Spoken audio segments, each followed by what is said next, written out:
परम चिदाकाश, परम ज्योति, अखंड ज्योति, महाचिदाकाश, स्वयं प्रकाश, संपूर्ण प्रकाश, पूर्ण ब्रह्म, अनंत तेजगण, अनंत चितगण, परमाकाश, केवल अनंत शुद्ध तेजगण, परमाकाश, अखिल आत्मा, पूर्ण ब्रह्म, परमात्मा, परम चिदाकाश, परम ज्योति, अखंड ज्योति, अनंत, पूर्ण, परम चिदाकाश, परम शांति, स्वयं सिद्ध, स्वयं प्रकाश, स्वयं पूर्ण, स्वस्वरूप, यही सब कुछ है, इसके सिवा कुछ नहीं है। शून्यभास, अनंत कोटि, महाकल्पो है ही नहीं। महाचिदाकाश, स्वयं प्रकाश, संपूर्ण प्रकाश, महाचिदाकाश ज्योति, अनंत, अखंड, अभेद, महाचिदाकाश ज्योति, महातत्व, महासामान्य, महाचिदाकाश, स्वसंवेद्य, सहज निर्विकल्प, महाचिदाकाश, परम कैवल्य, परम शांति, परम चिदाकाश, अनंत, पूर्ण, निरपेक्ष, सत्य, अनंत, संपूर्ण, अपरिघ, निर्भ्रांत, निरपेक्ष। वशिष्ठ राम। उत्पत्ति प्रकरण राउंड 41मो राउंड।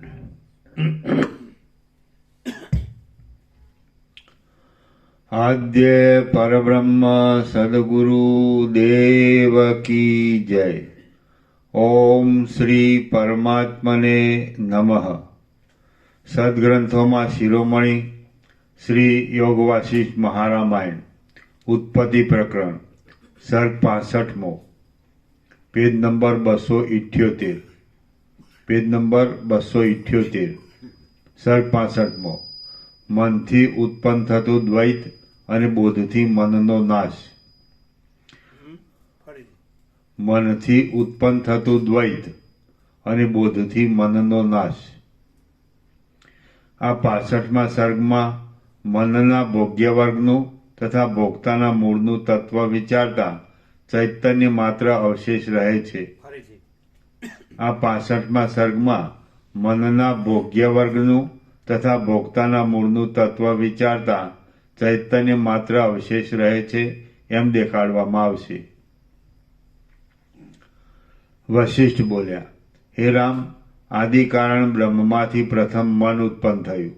તે મન મનનાત્મક છે, સર્વ ભોગ ભોગવનારું છે અને બ્રહ્મમાં રહીને સ્થિતિ પામેલું છે।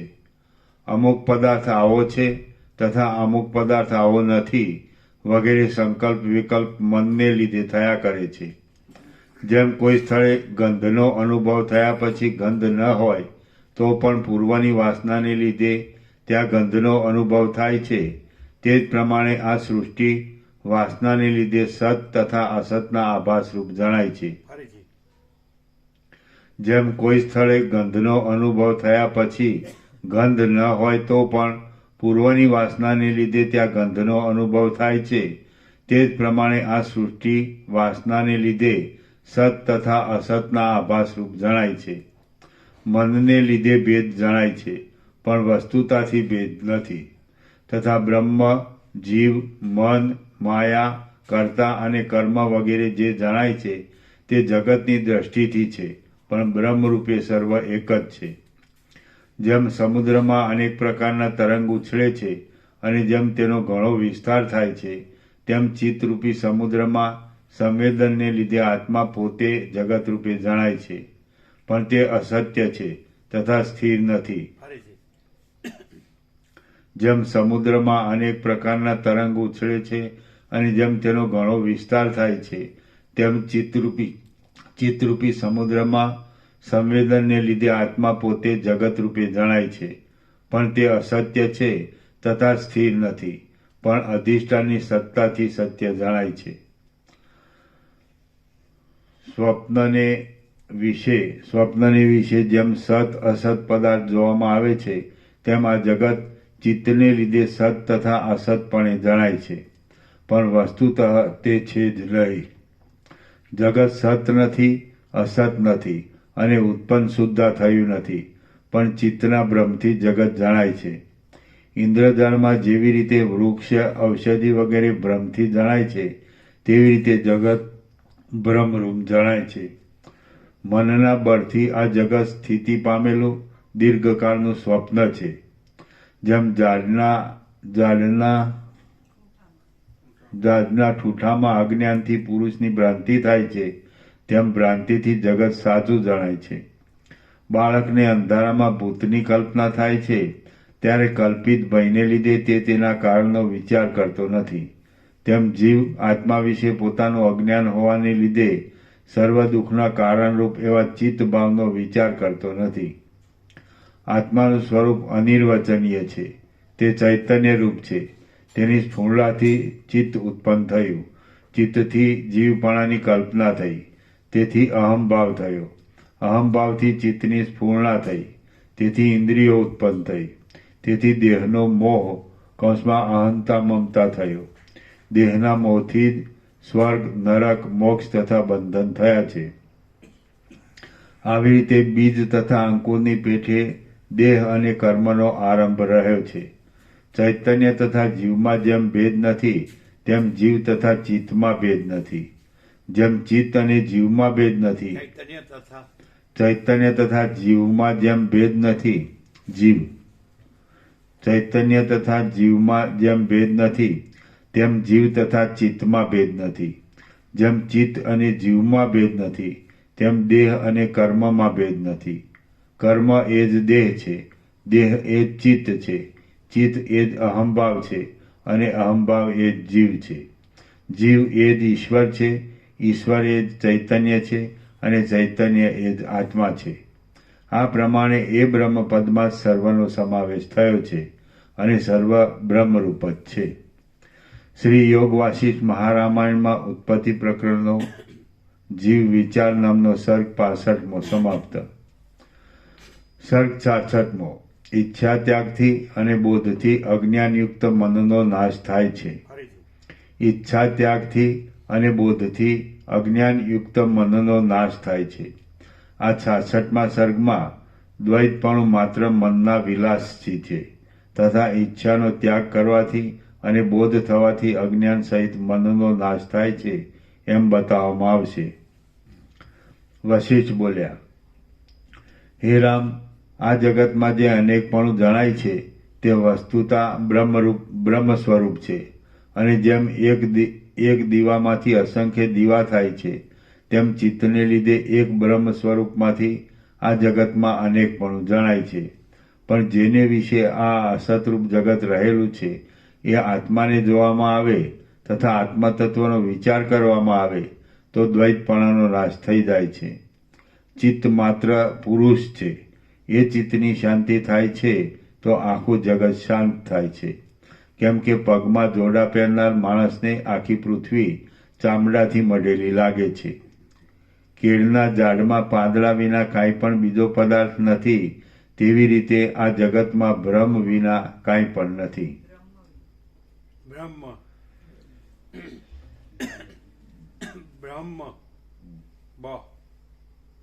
કેમ છે તબિયત?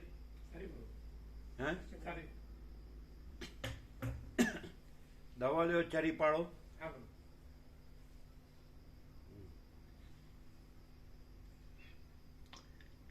કેળના ઝાડમાં પાંદડા વિના કાંઈ પણ બીજો પદાર્થ નથી, તેવી રીતે આ જગતમાં બ્રહ્મ વિના કાંઈ પણ નથી. જન્મ, બાલ્યાવસ્થા, યુવાવસ્થા, વૃદ્ધાવસ્થા, મરણ, સ્વર્ગ અને નરક જે થાય છે તે માત્ર બ્રહ્મને લીધે ચિત્તને થાય છે. મદિરા પીનાર માણસ મદિરાને લીધે આકાશમાં જુદા જુદા ચક્કર દેખે છે, પણ ખરું જોતા ત્યાં આકાશ વિના કાંઈ પણ નથી. તેવી રીતે ચિત્તને લીધે સંસારમાં અનેકપણું જોવામાં આવે છે, પણ વસ્તુતઃ બ્રહ્મ વિના કાંઈ પણ નથી. જેવી રીતે નેત્રના દોષથી આકાશમાં ચંદ્રમાં એક છતાં બે જોવામાં આવે છે, તેવી રીતે ભ્રાંતિથી પરવશ થયેલું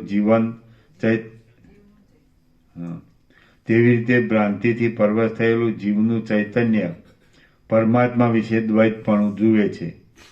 મદિરાથી મત થયેલો માણસ વૃક્ષોને ફરતા જુએ છે, તેવી રીતે ભ્રાંતિને લીધે ચિત્ત સંસારને જુએ છે. રમતમાં ફૂદડી ફરનાર બાળક આખું જગત કુંભારના ચાકડાની પેઠે ફરતું હોય તેમ જુએ છે, તેવી રીતે આ જગત ભ્રાંતિથી જોવામાં આવે છે. જે દ્વૈતપણું છે તે માત્ર ચિત્તને લીધે છે. એટલે કે જ્યારે ચિત્ત દ્વૈતપણાનો વિચાર કરે છે ત્યારે દ્વૈતપણું જણાય છે, અને તે દ્વૈત અને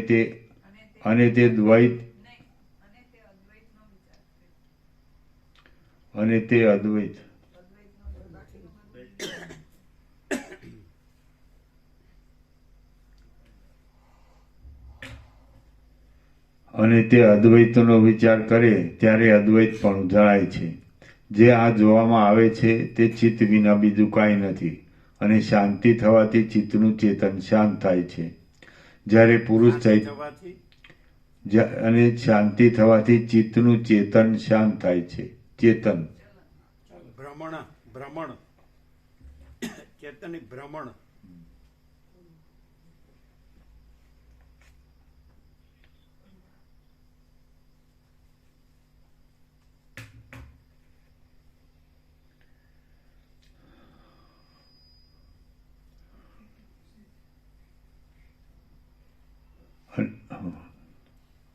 જ્યારે ચિત્ત દ્વૈતપણાનો વિચાર કરે છે ત્યારે દ્વૈતપણું જણાય છે, અને તે અદ્વૈતનો વિચાર કરે છે ત્યારે અદ્વૈતપણું જણાય છે. જે આ જોવામાં આવે છે તે ચિત્ત વિના બીજું કાંઈ નથી, અને શાંતિ થવાથી ચિત્તનું ભ્રમણ શાંત થાય છે.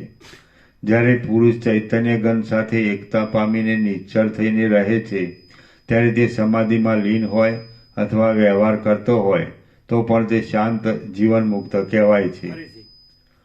જ્યારે પુરુષ ચૈતન્ય ગણ સાથે એકતા પામીને નિશ્ચળ થઈને રહે છે ત્યારે તે સમાધિમાં લીન હોય અથવા વ્યવહાર કરતો હોય તો પણ તે શાંત જીવન મુક્ત કહેવાય છે. જ્યારે પુરુષ ચૈતન્ય ગણ સાથે એકતા પામીને નિશ્ચળ થઈને રહે છે ત્યારે તે સમાધિમાં લીન હોય અથવા વ્યવહાર કરતો હોય તો પણ તે શાંત જીવન મુક્ત કહેવાય છે. નશો કરવાથી જે માણસને થોડો નશો ચડ્યો હોય તેનું ચિત્ત ક્ષોભ પામે છે, પણ જેને ઘણો નશો ચડ્યો હોય તે શાંત રહે છે અને કાંઈ ક્રિયા કરતો નથી. તે જ પ્રમાણે સૂક્ષ્મ ચૈતન્ય વિચિત્ર પદાર્થનો અનુભવ કરે છે, તથા ઘન ચૈતન્ય ક્રિયા રહિત રહે છે. તે જ પ્રમાણે સૂક્ષ્મ ચૈતન્ય વિચિત્ર પદાર્થનો અનુભવ કરે છે, તથા ઘન ચૈતન્ય ક્રિયા રહિત રહે છે. બ્રહ્મના પરમપદને વિશે રૂઢ થયેલા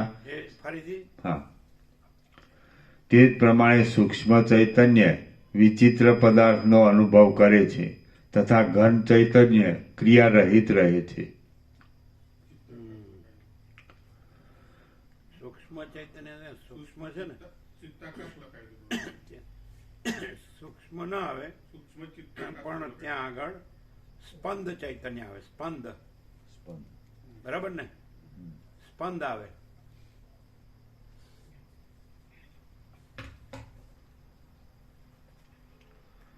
તે જ પ્રમાણે સ્પંદ ચૈતન્ય વિચિત્ર પદાર્થનો અનુભવ કરે છે, બરાબર ને, તથા ઘન ચૈતન્ય ક્રિયા રહિત રહે છે. બ્રહ્મના પરમપદને વિશે રૂઢ થયેલા ચૈતન્ય ગણના પ્રવાહને કોઈ નૈરાત્મ્ય કહે છે, કોઈ શૂન્ય કહે છે, કોઈ વૈદ કહે છે, કોઈ વૈદ્ય કહે છે. વિદ્ય બે છે ને, એક જ. હા. બ્રહ્મના પરમપદને વિશે રૂઢ થયેલા ચૈતન્યગણના પ્રવાહને કોઈ નૈરાત્મ્ય કહે છે, કોઈ શૂન્ય કહે છે, કોઈ વૈદ્ય કહે છે, કોઈ વેદ્ય કહે છે. ચિત્તની ચેતનાની સ્ફૂર્ણાથી જગતમાં અનેક પ્રકારના ભ્રમ જણાય છે. તેથી જ જન્મ થયો, હું જીવું છું, જાઉં છું તથા મારા જન્મ મરણ થાય છે વગેરે વિકાર અસત છતાં પોતાના વિશે સાચા જણાય છે.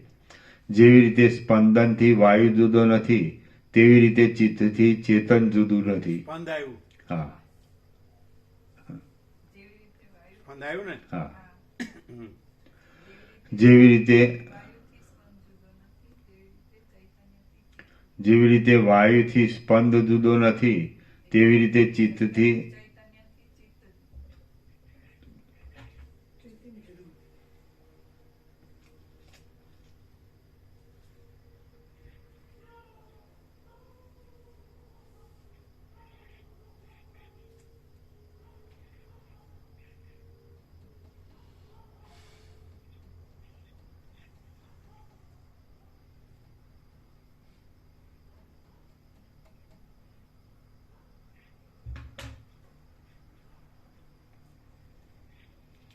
જેવી રીતે વાયુથી સ્પંદ જુદો નથી, તેવી રીતે ચૈતન્યથી ચિત્ત જુદું નથી.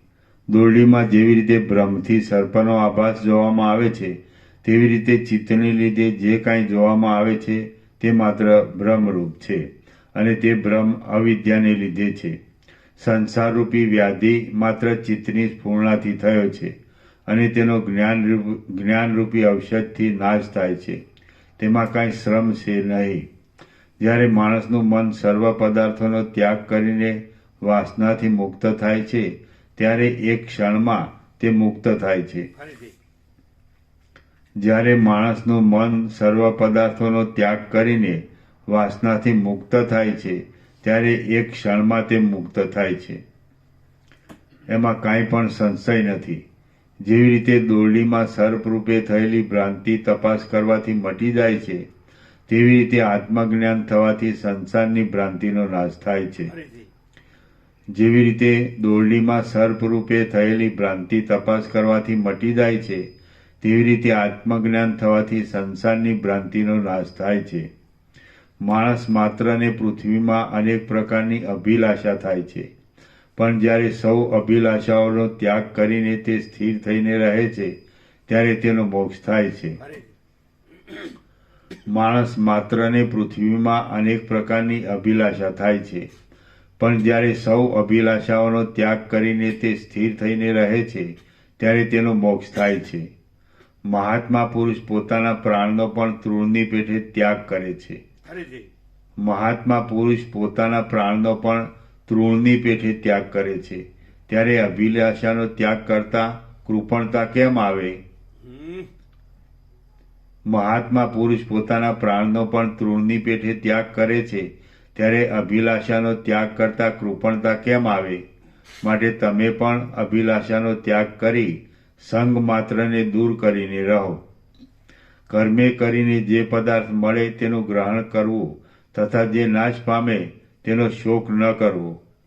જે પુરુષ આવી રીતે રહે છે, તે જ્ઞાનીને હાથમાં રહેલું બીલીનું ફળ તથા પાસે રહેલો પર્વત એ જેમ પ્રત્યક્ષ જણાય છે, તેમ તેને જન્મ મરણ વગેરે વિકારથી રહિત એવું બ્રહ્મપણું પણ પ્રત્યક્ષ જણાય છે.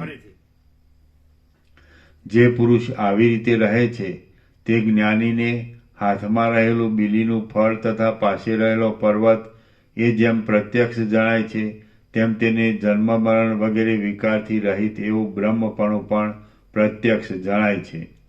જેવી રીતે કલ્પાંતનો સમુદ્ર અનેક પ્રકારના તરંગના ભેદથી જણાય છે, તેવી રીતે અજ્ઞાની માણસની દ્રષ્ટિએ અપ્રમેય આત્મા એ જ જગત રૂપે જણાય છે. તે આત્માનું જ્ઞાન થવાથી મોક્ષરૂપી સિદ્ધિ થાય છે અને તેનું જ્ઞાન ન થવાથી તે મનને બંધનકારક થાય છે. શ્રી યોગ વાસિષ્ઠ મહારામાયણમાં ઉત્પત્તિ પ્રકરણનો સંસ્કૃતિ પરમ યોગ નામનો સર્ગ 66મો સમાપ્ત. સર્ગ 67મો જીવનું વ્યષ્ટિ સ્વરૂપે વર્ણન. 67 છે કે 68? મને 67 લખ્યું પાછું. આ 67મા સર્ગમાં જે ભોગતા છે તેનું વ્યષ્ટિ રૂપે સ્વરૂપ તથા તેના કારણ વગેરેની ઉત્પત્તિ કહેવાશે. રામ બોલ્યા, હે મુનિ, જીવ કે જે મનપણાને યોગ્ય છે તે જીવ શું પરમાત્માનો અંશ છે અથવા કાર્ય છે કે તે પોતે જ છે? પરમાત્માને વિશે તે કેવી રીતે ઉત્પન્ન થયો તથા તે કોણ છે તે તમે મને ફરીથી કહો. વશિષ્ઠ બોલ્યા, હે રામ, બ્રહ્મમાં સમસ્ત શક્તિ રહેલી છે અને તે સર્વ કરવાને સમર્થ છે. જે શક્તિએ કરીને તે જેવી સ્ફૂર્ણા કરે છે તેને તે પ્રાપ્ત થયેલ જુએ છે. શરૂઆતમાં ઈશ્વરની અનાદિકાળથી ચૈતન્યરૂપ સ્ફૂર્ણા થાય છે તેને જીવ કહે છે. આત્માને વિશે સ્વાભાવિક દ્વૈતપણું એ સંસારની મુખ્ય પ્રવૃત્તિનું કારણ છે. ત્યાર પછી પૂર્વ સંકલ્પિત વાસનાને લીધે જન્મ મરણના કારણ ઉત્પન્ન થાય છે. રામ બોલ્યા, હે મુનિશ્રેષ્ઠ, જ્યારે એ પ્રમાણે છે ત્યારે દૈવ એટલે શું, કર્મ એટલે શું તથા કારણ એટલે શું તે કહો. વશિષ્ઠ બોલ્યા, આકાશમાંના વાયુની પેટે સ્ફૂર્ણા થવી તથા ન થવી એ બંને ચૈતન્યનો સ્વભાવ છે.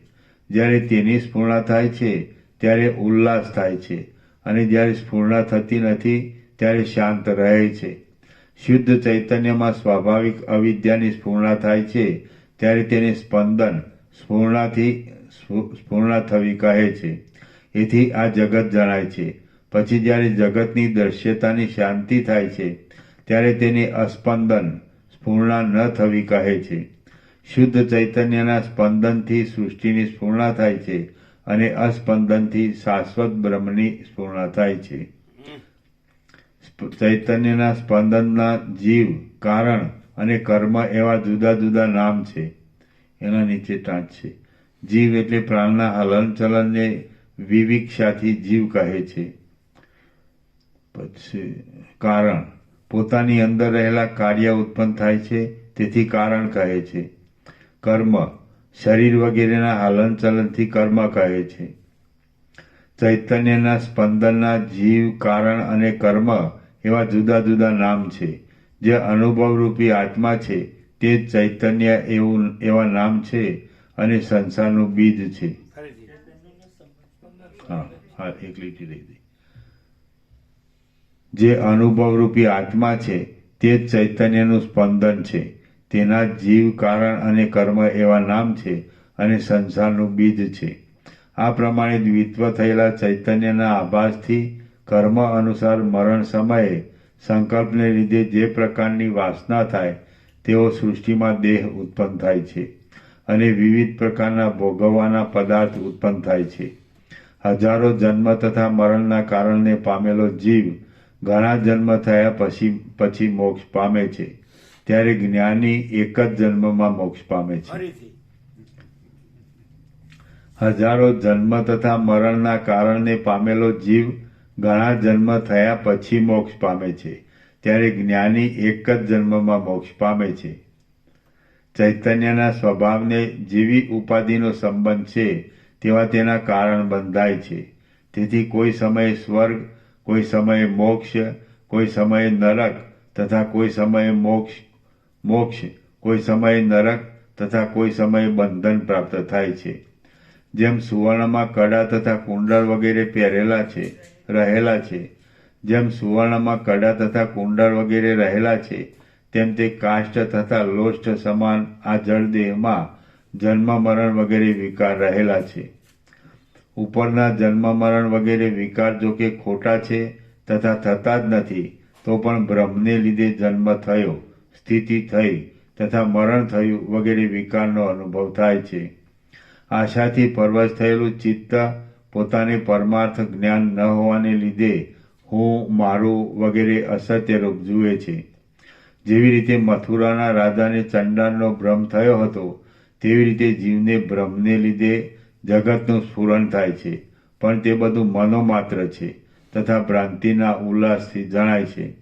હે રામ, સમુદ્રમાંના સૌમ્ય જળમાં જેવી રીતે પાણીના સ્પંદ ઉત્પન્ન થાય છે તેવી રીતે બ્રહ્મરૂપી સમુદ્રમાં ચૈતન્યરૂપી જળને વિશે કારણરૂપ શિવની સ્ફૂર્ણાથી જીવરૂપી ચક્ર, ચિત્તરૂપી મોજા તથા સૃષ્ટિરૂપી પરપોટા ઉત્પન્ન થાય છે. હે સૌમ્ય, માયાનો નાશ કરનાર પરબ્રહ્મનું સિંહના સમૂહ જે બગાસું તે જ જીવ છે. માયાનો નાશ કરનાર પરબ્રહ્મનું સિંહના સમૂહ જે બગાસું તે જ જીવ છે. સંવિતનો એ આભાસ વિષય રૂપે રહેલ છે. ચિદાભાસ રૂપે બ્રહ્મ જીવ કહેવાય છે તથા સંકલ્પથી મન કહેવાય છે. વળી તેના બુદ્ધિ, ચિત્ત, અહંકાર તથા માયા એવા નામ પડે છે. ગંધર્વનગર અસત્ય છતાં સત્ય જણાય છે. તેમ મન તન્માત્રાની કલ્પનાપૂર્વક આ જગતનો વિસ્તાર કરે છે. શૂન્ય આકાશમાં દ્રષ્ટિના વિસ્તારથી મુક્તાવલી દેખાય છે તથા સ્વપ્નમાં જેમ ભ્રમ થાય છે તેમ તે ચિત્તને સંસ્કૃતિનો અનુભવ થાય છે. આત્મા શુદ્ધ, નિત્ય તૃપ્ત તથા શાંત છે. તે ચિત્તરૂપી સ્વપ્નના વિભ્રમને જોતો હોય એમ જણાય છે. જાગ્રત અવસ્થા એ જ સંસ્કૃતિ છે. અહંકાર સ્વપ્ન છે, ચિત્ત સુષુપ્તિ છે તથા એ ચૈતન્ય એ તુર્ય ચોથું સ્થાનક છે. આમ પ્રત્યેગાત્મા જીવ અત્યંત શુદ્ધ ચૈતન્ય માત્રને વિશે પરિણામ પામે એટલે તે તુર્યાતીત પદ કહેવાય. આમ પ્રત્યેગાત્મા એટલે કૌંસમાં જીવ અત્યંત શુદ્ધ ચૈતન્ય માત્રને વિશે પરિણામ પામે એટલે તે તુર્યાતીત પદ કહેવાય. એ પદમાં રહેનારો ફરીથી શોકવાન થતો નથી. તે બ્રહ્મસત્તામાં જ આ જગત ઉત્પન્ન થાય છે તથા તેમાં જ લય પામે છે. પણ ખરું જોતા જેમ નેત્ર દૂષણથી આકાશમાં મુક્તાવલી દેખાય છે તે મિથ્યા છે, તેમ આ જગતની ઉત્પત્તિ નથી અને લય પણ નથી. પૃથ્વીમાં રહેલા ઝાડ ઊંચા વધે છે તેની ઉન્નતિનું કારણ આકાશ છે, કારણ કે તે આકાશ ઝાડને ઊંચું થતાં રોકતું નથી. તેવી રીતે આત્મા માયાથી કરેલા સર્ગને રોકતો નથી. તેથી તેને વિશે કર્તાનો આરોપ છે, પણ વસ્તુતઃ આકાશ જેમ વૃક્ષની ઉન્નતિ કરતા નથી તેમ આત્મા જગત કરતા નથી. જેમ શુદ્ધ અરીસામાં પાસે રહેલા પદાર્થનું પ્રતિબિંબ પડે છે તેમ આત્મા વિશે સંવેદનને લીધે જગત પ્રતિબિંબ રૂપે જણાય છે. વૃક્ષના બીજમાં અંકુર તથા પત્ર થયા પછી જેમ ફળ થાય છે તેમ ચૈતન્યરૂપી બીજમાંથી ચિત્ત, જીવ તથા મનની કલ્પનાથી જગત ઉત્પન્ન થાય છે. બીજ તથા ફળથી યુક્ત મેઘના જળનું બિંદુ પૃથ્વીમાં ધાન્ય વગેરે પદાર્થોમાં પ્રવેશ કરી જેમ બીજ રૂપે ઉત્પન્ન થાય છે તેમ વાસનાથી વાસિત ચિત્ત ચૈતન્યને લીધે ચિત્ત તથા સર્ગ રૂપે ઉત્પન્ન થાય છે. બીજમાં વૃક્ષ તથા બીજ બંને રહેલ છે. તેનો બોધ હોય અથવા ન હોય તો પણ તેમાંથી વૃક્ષ ઉત્પન્ન થાય છે. તેથી વૃક્ષ અને બીજમાં જેવો ભેદ છે તેવો ચિત્ત રૂપે થયેલ જગતમાં તથા બ્રહ્મમાં ભેદ નથી. કારણ કે બીજ અને વૃક્ષના બોધ માત્રથી જ તેના અખંડિત રૂપનું ભાન થતું નથી. પણ બ્રહ્મના બોધ માત્રથી જ જેમ દીવો કરવાથી પદાર્થના રૂપ વગેરેનું સંપૂર્ણ જ્ઞાન થાય છે તેમ અખંડ સ્વરૂપનું જ્ઞાન થાય છે. પૃથ્વીમાં જેમ જેમ ખોદવામાં આવે છે તેમ તેમ ખોદેલા ભાગમાં આકાશ થતું જાય છે. તેવી રીતે અવિદ્યા જેવો વિચાર કરે છે તેવો તેને અધિષ્ઠાનની સત્તાથી અનુભવ થાય છે. શુદ્ધ સ્ફટિકમણીમાં જેમ અજ્ઞાનને લીધે વન વગેરે જોવામાં આવે છે તે પ્રમાણે શુદ્ધ બ્રહ્મને વિશે જગત અનેક પ્રકારનું નથી તો પણ અનેક પ્રકારનું જોવામાં આવે છે. બ્રહ્મ શુદ્ધ સ્ફટિકમણી જેવું છે અને જગત તે સ્ફટિકમણી વિશે પ્રતિબિંબ પામેલા ફળ, પાંદડા, લતા તેમજ ગુલ્મ ઇત્યાદિના જેવું છે. રામ બોલ્યા, અહો, આશ્ચર્ય છે કે આ જગત અસત છતાં સતરૂપે જણાય છે. અહો, તે મોટું છે, સ્વસ્થ છે, સ્ફુટ છે, તે સૂક્ષ્મ છે. બ્રહ્મ વિશે પ્રતિભા સ્વરૂપ અને વિષય તથા ગુણોના મધ્યમાં રહેલો ઝાકળની કણી જેવો જીવ જે રીતે સ્ફુરે છે તે મેં સાંભળ્યું. પણ હે પ્રભુ, એ ઝીણી કણી જે રીતે વિપુલતા કૌંસમાં સમષ્ટિ વ્યષ્ટિ સ્થૂળ દેહને પામે છે અને જે રીતે સ્વાભાવિક અર્થ બ્રહ્મમાંથી આત્મભૂ વૈશ્વાનર આત્મા એટલે સમષ્ટિનો અભિમાની જીવ ઉત્પન્ન થાય છે તે તમે મને કહો. વશિષ્ઠ બોલ્યા, ભૂત જો કે પ્રફુલ્લિત અંગથી રહિત છે, તો પણ બાળકના હૃદયમાં જેમ પ્રફુલ્લિત અંગવાળા ભૂતનો ઉદય થાય છે, તેમ બ્રહ્મને વિશે જીવપણાનો અત્યંત અસંભવ છે તથા પૂર્વે તેનો અનુભવ નથી, તો પણ પ્રથમ અનુભવ થયો હોય તેવી રીતે પરબ્રહ્મમાં જીવપણાનો ઉદય થાય છે. બ્રહ્મને વિશે બૃહણરૂપ શક્તિ રહેલી છે. તે પ્રમાણ અને પ્રમેયરૂપ છે, શુદ્ધ છે, સત્ય છતાં અસત્ય રૂપે જણાય છે તથા અભિન્ન છતાં ભિન્ન જણાય છે. બ્રહ્મને વિશે બૃહણરૂપ શક્તિ રહેલી છે. તે પ્રમાણ અને પ્રમેયરૂપ છે, શુદ્ધ છે, સત્ય છતાં અસત્ય રૂપે જણાય છે તથા અભિન્ન છતાં અભિન્ન જણાય છે. જેવી રીતે બ્રહ્મ વિચારરૂપે જીવિતથી જીવરૂપે થાય છે, તેવી રીતે મનના ધર્મથી તે જીવ મનરૂપે થાય છે. ત્યાર પછી ચિત્ત શબ્દ સ્પર્શ રૂપ રસ અને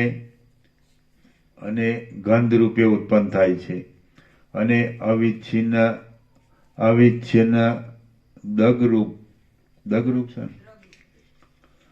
અવિચ્છિન્ન દ્રગરૂપ એ જીવ અતિ સૂક્ષ્મ રૂપે આકાશમાં સ્ફુરે છે. એ જીવ સંવેદનરૂપ કાળને લીધે પંચીકરણ દ્વારા ઉત્પન્ન થયેલા અને સૂર્યની પેઠે પ્રકાશિત તથા અપરિચ્છિન્ન ચિદ્દ્રષ્ટિથી ઝાકળના કણ જેવા બ્રહ્માંડ રૂપને તથા મનુષ્ય આદિ દેહને પોતાને વિશે અનુભવે છે. ત્યારે તેને શબ્દ તથા અર્થના વિભાગની સ્ફૂર્તિ ન હોવાથી હું કોણ છું તેની પણ ખબર પડતી નથી. અને પછી પુરુષાર્થના વિચાર સહિત પૂર્વના હજારો જન્મનું સ્મરણ થવાથી તેને ગર્ભને વિશે શબ્દના તથા અર્થના વિભાગની ખબર પડે છે.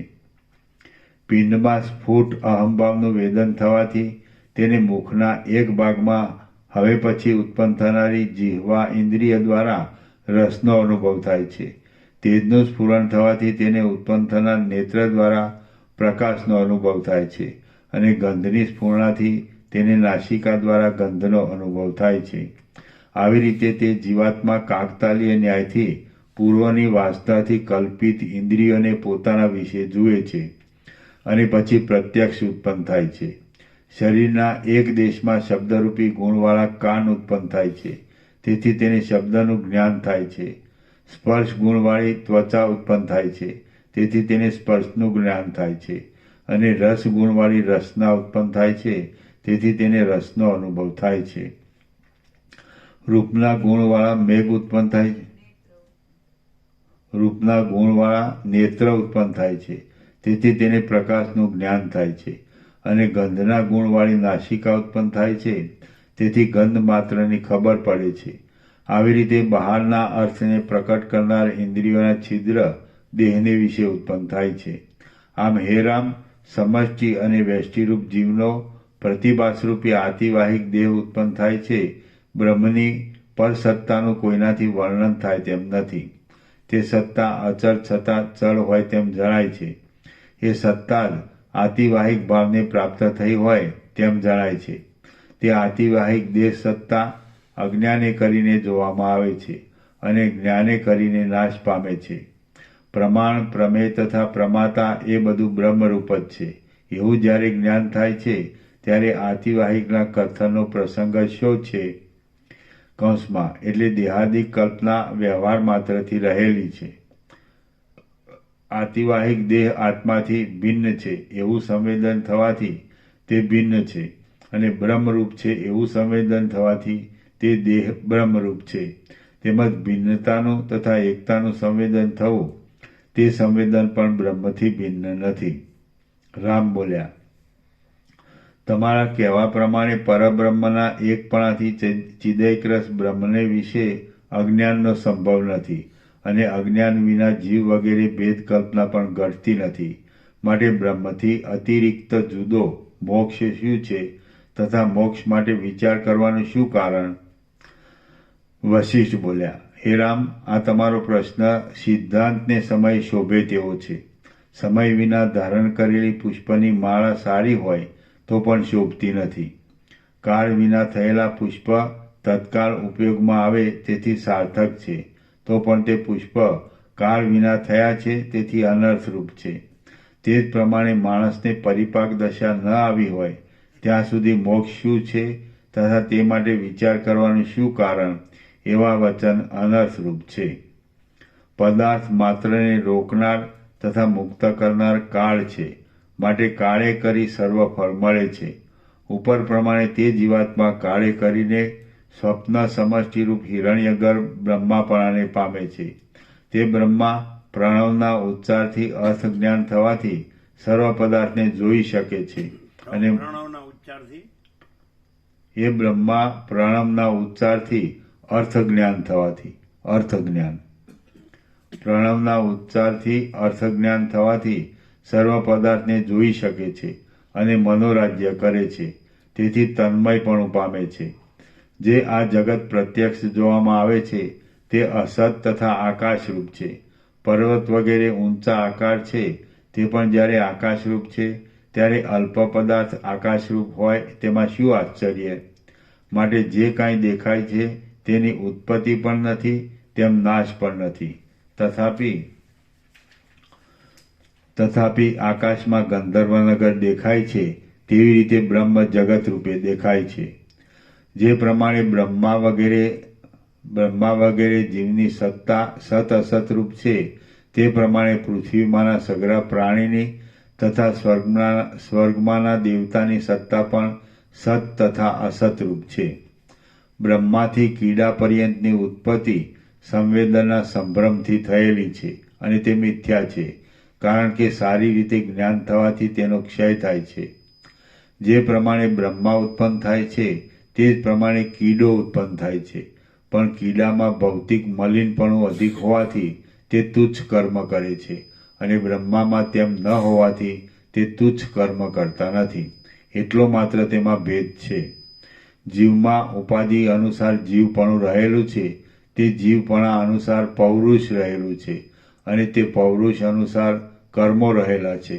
અત્યંત સારા કર્મના ફળની અવધિ થાય ત્યારે બ્રહ્માનું પદ મળે છે અને નઠારા કર્મના પાપ ફળની અવધિ થાય ત્યારે કીડાપણું પ્રાપ્ત થાય છે. પછી જ્ઞાનનો ઉદય થવાથી બ્રહ્મપદ તથા કીડાપણું એ બંનેનો ક્ષય થાય છે.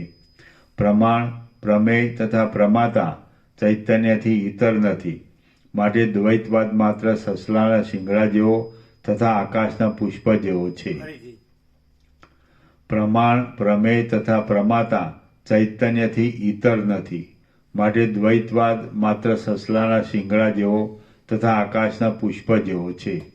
એટલે કે જેમ સસલાને શિંગડા નથી તથા આકાશમાં પુષ્પ નથી, તેમ દ્વૈતવાદ પણ મિથ્યા છે. જે પ્રમાણે કોશેટો બનાવનાર કીડો પોતાનું ઘર બનાવવા સમયે પોતે તેમાં બંધાઈ રહે છે, તે પ્રમાણે મનની ભાવનાથી ઉત્પન્ન થયેલા આ જગતમાં માણસો મિથ્યા બંધનનો અનુભવ કરે છે. જે પ્રમાણે કોશેટો બનાવનાર કીડો પોતાનું ઘર બનાવવા સમયે પોતે જ તેમાં બંધાઈ રહે છે, તે પ્રમાણે મનની ભાવનાથી ઉત્પન્ન થયેલા આ જગતમાં માણસો મિથ્યા બંધનનો અનુભવ કરે છે. બ્રહ્માએ પોતાના મને કરીને જેવું જોયું તેવી ઉત્પત્તિ કરી અને જેવી ઉત્પત્તિ કરી તેવી મનુષ્યો જુએ છે, એ સ્વાભાવિક નિશ્ચય છે. જે વસ્તુ જેમાંથી ઉત્પન્ન થતી હોય તે તેમાંથી જ થાય છે, પણ તે વિના થતી નથી, એવો સ્વાભાવિક નિશ્ચય છે. આ ઉત્પન્ન થયેલું જગત મિથ્યા છે. તેની વૃદ્ધિ થાય છે તે પણ મિથ્યા છે. તેનો અનુભવ પણ મિથ્યા છે અને લય પણ મિથ્યા છે. બ્રહ્મ શુદ્ધ છે, સર્વ ઠેકાણે રહેનાર છે, અનંત છે અને અદ્વિતીય છે. ભ્રાંતિથી પરવશ થયેલા માણસો તેને અશુદ્ધ, અસત, અનેક અને એક ઠેકાણે રહેનાર હોય છે એમ જાણે છે. બાળક પોતાની ખોટી કલ્પનાથી જળ તથા તેના તરંગ જુદા છે એમ માને છે અને તેમાં ભેદ કલ્પે છે, પણ ખરું જોતા ભેદ નથી. તેવી રીતે જે આ ભેદ જણાય છે તે અજ્ઞાની માણસોએ દોરડીમાં થયેલી સર્પની ભ્રાંતિની પેઠે ભ્રાંતિથી જ માત્ર ભેદ કલ્પેલો છે. ભેદ તથા અભેદ શક્તિ એ બેને પરસ્પર વિરોધ છે અને તે બંને બ્રહ્મમાં રહેલી છે. પાણીમાં જેમ તરંગ જુદા રહેલા છે તથા જેમ સુવર્ણ અને કડાકુંડળ ભિન્ન જણાય છે, તેવી રીતે આત્મા પોતે પોતાથી જુદો હોય તેમ જણાય છે. પ્રથમ આત્માને વિશે જગતની સ્ફૂર્ણા થાય છે. તે સ્ફૂર્ણાનો વિસ્તાર થવાથી મન થાય છે અને તે મન વડે અહંભાવ થાય છે. આ પ્રમાણે નિર્વિકલ્પ પ્રત્યક્ષ રૂપે જણાતું આ જગત પ્રથમ મન રૂપે થયું, ત્યાર પછી અહંકારની ભાવનાથી અહંકાર ઉત્પન્ન થયો, ત્યાર પછી મન અને અહંકાર એ બંનેથી સ્મૃતિ ઉત્પન્ન થઈ, પછી મન, અહંકાર અને સ્મૃતિથી અનુભવ પ્રમાણે તન્માત્રા ઉત્પન્ન થઈ.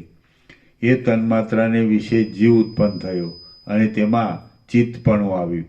આ પ્રમાણે ઉપાદાન કારણ બ્રહ્મમાંથી આ જગતનો સન્નિવેશ કલ્પેલો છે.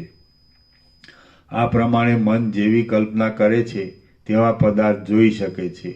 આ જગત સાચું હોય અથવા ખોટું હોય, પણ ચિત્ત જેવી કલ્પના કરે છે તેવું તે જોઈ શકે છે અને તે જોયેલું બધું સત્ય હોય એમ જાણીને તે તેમાં વ્યવહાર કરે છે. શ્રી યોગ વાસિષ્ઠ મહારામાયણમાં ઉત્પત્તિ પ્રકરણનો સત્યોપદેશ નામનો સર્ગ 67મો સમાપ્ત. સર્ગ 68મો. કર્કટી રાક્ષસીનું આખ્યાન. તેણે કરેલું ઉગ્ર તપ. આ 68મા સર્ગમાં કર્કટી રાક્ષસીનું આખ્યાન તથા તેણે સર્વ જંતુનો નાશ કરવા સારું કરેલા ઉગ્ર તપનું વર્ણન લખેલું છે. વશિષ્ઠ બોલ્યા, હે રામ, આ સમયે હું તમને રાક્ષસીનો કહેલો એક પુરાતન ઇતિહાસ કહું છું. તે ઇતિહાસ ઘણા પ્રશ્નથી યુક્ત છે. હિમાલય પર્વતની ઉત્તર દિશામાં કર્કટી નામની એક ભયંકર રાક્ષસી હતી. તે જાણે શ્યામ કાજળના પર્વતમાંથી બનાવેલી એક પુતળી જેવી હતી. વિસૂચિકા તેનું બીજું નામ હતું. તે અન્યાયને કરનારને પીડા કરનારી હતી. તેનો દેહ વિંધ્યાટવીના જેવો શુષ્ક અને દુબળો હતો. તે મહાબળવાન હતી અને અગ્નિના જેવા તેના નેત્ર હતા. પૃથ્વી તથા આકાશના અર્ધભાગને પૂરી દે તેવો તેનો દેહ હતો. નીલ અંબરને ધારણ કરનારી તે જાણે સાક્ષાત કૃષ્ણ પક્ષની રાત્રિ હતી. તે ઝાકળરૂપી વસ્ત્રથી ઢંકાયેલી હતી અને તેને વાદળારૂપી માથાનું ઓઢણ હતું. તે લાંબા થયેલા વાદળાની જેમ શોભતી હતી અને તેના મસ્તકના કેશ અંધકારના જેવા હતા. નિત્ય સ્થિર રહેલી વીજળીના જેવા તેના નેત્ર હતા. તમાલના વૃક્ષ જેવા તેના ઘૂંટણ હતા. વૈદુર્ય મણિના જેવા વર્ણના અને સુપડાના જેવા આકારના તેના નખ હતા અને ભસ્મ તથા ઝાકળના જેવું તેનું હાસ્ય હતું. માંસ રહિત મનુષ્યના દેહરૂપી પુષ્પની માળાથી તે દીપતી હતી અને સર્વ અંગમાં પરોવેલી શબની માળાથી તે શોભતી હતી. તે ભૂતની સાથે નૃત્ય કરતી હતી અને તેના કાળવર્ણના કંકાલ કુંડળો હાલતા હતા. તેણે સૂર્યને ઝાલવા માટે જાણે પોતાની ડોક ઊંચી કરી હોય એમ જણાતું હતું. તેના હાથ ભયંકર અને ઉગ્ર હતા. તેની કાયા મોટી હતી અને તેને યોગ્ય આહાર મળતો નહોતો. આથી સમુદ્રના વડવાનલ અગ્નિની જેમ તેનો પ્રલય જઠરાગ્નિ અતૃપ્ત હતો. તે મોટા ઉદરવાળી રાક્ષસી ક્યારેય તૃપ્તિ પામતી નહોતી. તેથી વડવાનળના જેવી જીભવાળી તે કર્કટી એક દિવસ વિચાર કરવા લાગી કે સમુદ્ર જેમ શ્વાસ ખાધા વિના શ્વાસે શ્વાસે જળના સમૂહનું ભક્ષણ કરે છે, તેમ હું જંબુદ્વીપમાં રહેલા સર્વ મનુષ્યને ગળી જાઉં. એટલે મેઘથી જેમ મૃગતૃષ્ણાની શાંતિ થાય છે, તેમ મારી ક્ષુધાની શાંતિ થશે. દુઃખની વેળાએ જે યુક્તિથી જીવન ચાલે તે યુક્તિ કરવામાં કાંઈ બાદ નથી. પણ માણસો તો મંત્ર, ઔષધ, તપ, દાન તથા દેવપૂજાથી રક્ષિત થયેલા છે. એટલે હું તે સૌનો કેમ કરીને એકદમ નાશ કરી શકું? હું ચિત્તમાં ખેદ કર્યા વિના પરમ તપ કરું. કારણ કે મહા ઉગ્ર તપ કરવાથી દુર્લભ પદાર્થ પણ સુલભ થાય છે. આમ સર્વ પ્રાણીઓનો નાશ કરવાની ઈચ્છા થવાથી તે રાક્ષસીએ આ પ્રમાણે તપ કરવાનો વિચાર કર્યો અને પછી તેણે પ્રાણીઓને દુર્ગમ એવા હિમાલય પર્વતનું સ્મરણ કર્યું. જાણે હાથ પગવાળી શ્યામ વર્ણવાળી અભ્રમંડળી હોય તેવો તેનો દેહ હતો. સ્થિર વીજળીના જેવા તેના લોચન હતા. એવી તે રાક્ષસી હિમાલય પર્વતના શિખર ઉપર ચડી. ત્યાં જઈ તેણે સ્નાન કર્યું અને તપ કરવાનો પ્રારંભ કર્યો. ચંદ્ર અને સૂર્યના જેવા પ્રકાશ પામતા નેત્રવાળી એ રાક્ષસી ત્યાં એક પગે ઊભી રહી. ટાઢ તથા તડકામાં લીન થયેલી અને જાણે પર્વતમાંથી નીકળેલી હોય એવી તે રાક્ષસીને તપ કરતાં કેટલાક દિવસો, પખવાડિયા, માસ તથા ઋતુઓ ચાલી ગઈ. શ્યામ વર્ણની ઊંચે ઉડનારી અને ઊંચા કેશવાળી તે રાક્ષસી વાદળાની માળાની જેમ સ્થિર રહી હતી અને આકાશને ગળવાને તત્પર થઈ રહી હતી. લુખ્ખા પવનોથી તેના અંગો ઢીલા પડી ગયા હતા અને તેની ચામડી શિથિલ થઈ ગઈ હતી. તે ચામડી જાણે તેનું ચીર હતું. જાણે તેનું ચીર હતું. સેનાની જેમ શબ્દ કરતા પવનોએ અંધકાર સમૂહ જેવા તેના ઊંચા કેશોને હલાવી નાખ્યા હતા અને તેથી તે જાણે નક્ષત્રો અને તારાઓરૂપી મોતીઓને ધારણ કરી રહી હોય એવી જણાતી હતી. આવી તે કરકટીને જોઈને અજન્મા બ્રહ્મા તેને વરદાન આપવા આવ્યા. શ્રી યોગ વાસિષ્ઠ મહારામાયણમાં ઉત્પત્તિ પ્રકરણનો રાક્ષસી વર્ણન નામનો સર્ગ 68મો સમાપ્ત. સર્ગ 69મો. કરકટી રાક્ષસીને બ્રહ્માનું વરદાન. આ 69મા સર્ગમાં બ્રહ્માએ રાક્ષસીને વરદાન આપ્યું. ગુણીજનની રક્ષા કરવા સારું મંત્ર કહ્યો અને બ્રહ્મા પાછા પોતાના લોકમાં ગયા એટલી વાત કહેવામાં આવશે. વશિષ્ઠ બોલ્યા, હે રામ, આ પ્રમાણે તેણે 1000 વર્ષ તપ કર્યું. ત્યારે બ્રહ્મા તેને વરદાન આપવા તેની પાસે આવ્યા. કેમ કે દારૂણ તપ કરવાથી મનોરથ સિદ્ધ થાય છે. તપ કરવાથી 20 રૂપી અગ્નિ પણ શીતળ થાય છે. બ્રહ્માના દર્શન કરીને રાક્ષસીએ મનથી તેમને પ્રણામ કર્યા અને મનમાં વિચાર કર્યો કે એવું કયું વરદાન છે કે જેથી મારી ક્ષુધાની સંપૂર્ણ રીતે શાંતિ થાય. હા, સાંભળ્યું. બ્રહ્મા પાસે હું એક એવું વરદાન માગું કે હું રોગરૂપી અને લોઢાની જીવવાળી સૂચિકા સોય થાઉં. બ્રહ્માના આ વરદાનથી હું 2 પ્રકારની સોય થઈશ અને સુગંધની પેઠે પ્રાણી માત્રના હૃદયમાં અવશ્ય રીતે પ્રવેશ કરીશ. પછી આ રીતે ઈચ્છા પ્રમાણે ક્ષુધાની શાંતિ કરવા માટે હું આખા જગતને ગળી દઈશ. આ પ્રમાણે ક્ષુધાની શાંતિ થશે એટલે મને સુખ થશે. આ પ્રમાણે વિચાર કરતી તે રાક્ષસી હિંસા કરવામાં ઈચ્છાવાળી છે એમ જાણીને બ્રહ્મા તેને ગંભીર ઘોષમાં કહેવા લાગ્યા. બ્રહ્મા બોલ્યા, હે પુત્રી, હે કરકટિકા, હે રાક્ષસના કુળ પર્વતમાં અભ્રમાણ રૂપી રાક્ષસી, તું ઊભી થા. હું પ્રસન્ન થયો છું, માટે તું ઈચ્છામાં આવે તેવું વરદાન માગી લે. કરકટી બોલી, હે ભગવાન, હે ભૂત ભવેશ્ય, જો તમે વરદાન આપવા આવ્યા હો તો હું અનાયાસી કૌંસમાં રોગરૂપી જીવ સહિત માટે લોઢાની નહીં તથા આયસી લોઢાની જીવવાળી સૂચિકા સોય થાવ એવું વરદાન આપો. વશિષ્ઠ બોલ્યા, રાક્ષસીના આવા વચન સાંભળી બ્રહ્માએ તેને તથાસ્તુ કહ્યું. વળી તે બોલ્યા, હે રાક્ષસી, તું ઉપસર્ગ સહિત સૂચિકા થઈશ, એટલે કે તું વિસૂચિકા થઈશ. સૂક્ષ્મ માયાથી તું સર્વલોકની હિંસા કરીશ.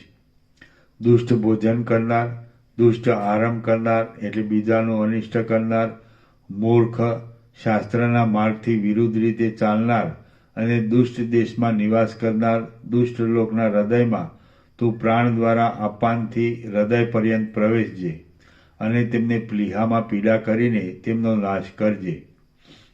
તું વાત લેખારૂપી વિસૂચિકા વ્યાધિ થશે અને તું સગુણ તથા નિર્ગુણ માણસનો નાશ કરશે. શાસ્ત્ર તથા સદાચારમાં નિષ્ઠાવાળા ગુણવાન માણસની રક્ષા કરવા માટે વિસૂચિકા રોગ મટવા માટે હું મંત્ર કહું છું. બ્રહ્મા બોલ્યા, હિમાલય પર્વતની ઉત્તર બાજુએ કરકટી નામની રાક્ષસી છે. તેનું વિસૂચિકા એવું નામ છે અને તે અન્યાય કરનાર માણસને દુઃખ દેનારી છે. તેની શાંતિનો મંત્ર આ પ્રમાણે છે. મંત્ર જાણનાર માણસે આ મંત્ર લખવો અને તેને ડાબા હાથમાં રાખી વિસૂચિકા થયેલા રોગીને જમણા હાથથી માર્જન કરવું. પછી કર્કટી નામની વિસૂચિકા રાક્ષસી મંત્રરૂપી મુદગરથી પીડા પામીને હિમાલય પર્વતમાં ચાલી ગઈ એવી ભાવના કરવી. પછી રોગી ચંદ્રમંડળના સર્વ વ્યાધિથી મુક્ત થયો છે એમ મનથી ધ્યાન ધરવું. આ પ્રમાણે પવિત્રપણાથી આચમન કરી ચિત્તમાં વ્યગ્રતા રાખ્યા વિના મંત્ર ધારણ કરનાર માણસ વિસૂચિકા રોગનો નાશ કરી શકે છે. પછી ઉજ્જવળ કાંતિવાળા, આકાશમાં રહેવાવાળા અને 3 લોકના નાથ એવા બ્રહ્મા પોતાના લોકમાં ગયા. તે સમયે આકાશમાં રહેલા સિદ્ધગણે તેમની પાસેથી વિસૂચિકા મંત્ર ગ્રહણ કર્યો અને અન્ય કાર્ય માટે આવેલા ઇન્દ્રે તેમને દંડવત પ્રણામ કર્યા. શ્રી યોગ વાસિષ્ઠ મહારામાયણમાં ઉત્પત્તિ પ્રકરણનો વિસૂચિકા મંત્ર કથન નામનો સર્ગ 69મો સમાપ્ત. સર્ગ 70મો કર્કટીનું સૂચિરૂપ થવું તથા તેના કર્મોનું વર્ણન. આ 70મા સર્ગમાં તે રાક્ષસીનું શરીર ક્રમે કરીને સૂક્ષ્મ થવું તથા 2 જાતનું તેનું સૂચિરૂપ થવું અને પ્રાણીના શરીરમાં તેણે પ્રવેશ કર્યો એ કથા કહેવાશે. વશિષ્ઠ બોલ્યા, ત્યાર પછી પર્વતના શિખર જેવી કાંતિવાળી અને ઘણા જ કાળા વર્ણની તે રાક્ષસી કાજલરૂપી મેઘલેખાની પેઠે ધીમે ધીમે પાતળી થવા માંડી. તે પ્રથમ વાદળાના આકારની થઈ, પછી વૃક્ષની શાખા જેવડી થઈ, પછી પુરુષના જેવડી થઈ અને પછી હાથ જેવડી થઈ. ત્યાર પછી તે પ્રાદેશ જેવડી થઈ. પ્રાદેશ એટલે અંગૂઠો તથા તર્જની આંગળી લાંબી કરવાથી જેટલો વિસ્તાર થાય તેને પ્રાદેશ કહે છે. પછી એક આંગળી જેવડી થઈ, પછી અડદની શીંગ જેવડી થઈ અને પછી સોય જેવડી થઈ. ત્યાર પછી તે કમળના કેસરા જેવી ઝીણી સુંદર સોય થઈ. આમ પર્વતના શિખરના આકારવાળી તે રાક્ષસી સંકલ્પ વડે ક્રમે કરીને અણુ જેવડી થઈ ગઈ. એ રાક્ષસી સૂક્ષ્મ સૂચિરૂપે આયસી અને જીવ સૂચિરૂપે અનાયસી થઈ. તે સૂચિકા પર્યુષ્ટકે એટલે મહાભૂત, કર્મેન્દ્રિયો, જ્ઞાનેન્દ્રિયો, પ્રાણ, અંતઃકરણ, અવિદ્યા, કામ અને કર્મ તે સૂચિકા પર્યુષ્ટક વડે ચાલતા હતા. આકાશમાં ગમન કરતી હતી અને વ્યોમમાં વાસ કરતી હતી.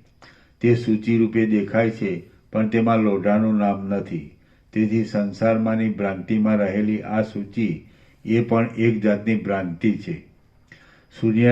સૂર્યના કિરણનો અંદર પ્રવેશ થવાથી તે કોમળ રત્નમય જેવી શોહામણી હતી અને વૈદુર્યમણીના કિરણની જાણે માલા હોય તેમ તે શોભતી હતી.